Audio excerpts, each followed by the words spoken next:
Hey everybody, this is Coach Joby here, and today I'd like to talk a little bit about bike cadence. So you've likely heard that for a half Ironman or an Ironman, your cadence needs to be up into the upper 80s and low 90s.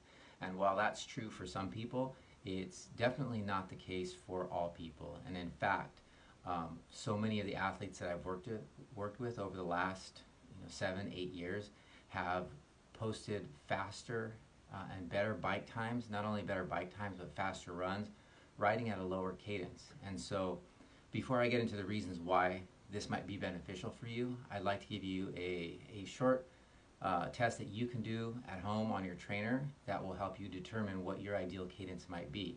So what you'll need for this is a trainer, and you'll need a power meter and a heart rate monitor.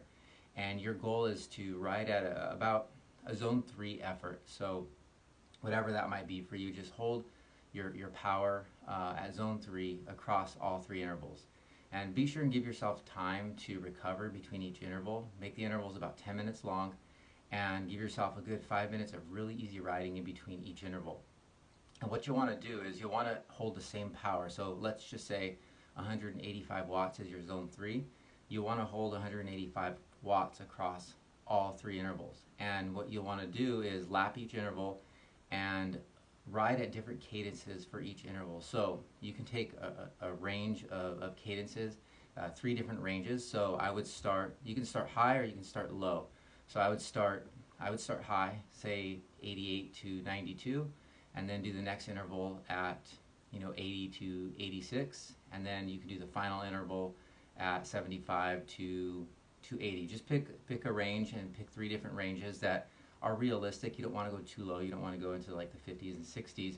But take a look at those ranges, and you can once you have the data uploaded, you can take a look at your average heart rate for each of those intervals. And if you notice, as many athletes have done, if you notice your heart rate is lower at, let's say, the middle cadence range, then that's a good indication that that's probably a good cadence for you, because if you can save heartbeats on the bike, then that's going to help you on the run, because just about everybody out there runs with a higher heart rate than they do on the bike.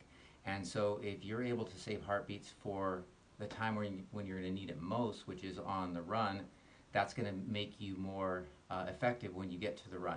And so, of course, this takes conditioning. Let's say, for example, like me, for example, I used to ride at mid-90s for my Ironman races. And when I went down to the high 70s, that took some time to adjust to. But with big gear work and the right kind of training, you can definitely work with your body and incorporate that into your training to make that cadence feel like it's a sweet spot for you. So take that test, do it at home. I would suggest doing it a couple of times. You don't want to just try it once and rely on that, but try it a couple of times, take 10 minutes, and then maybe increase your time to 20 minutes at those intensities, and see what works out for you. And taking this information and using it in your training and using it in your racing will impact the way that you run, because if you can get off the bike saving a good 2 to 6 heartbeats per minute over the course of a half Ironman or an Ironman, that's a lot more efficiency you can gain on the run.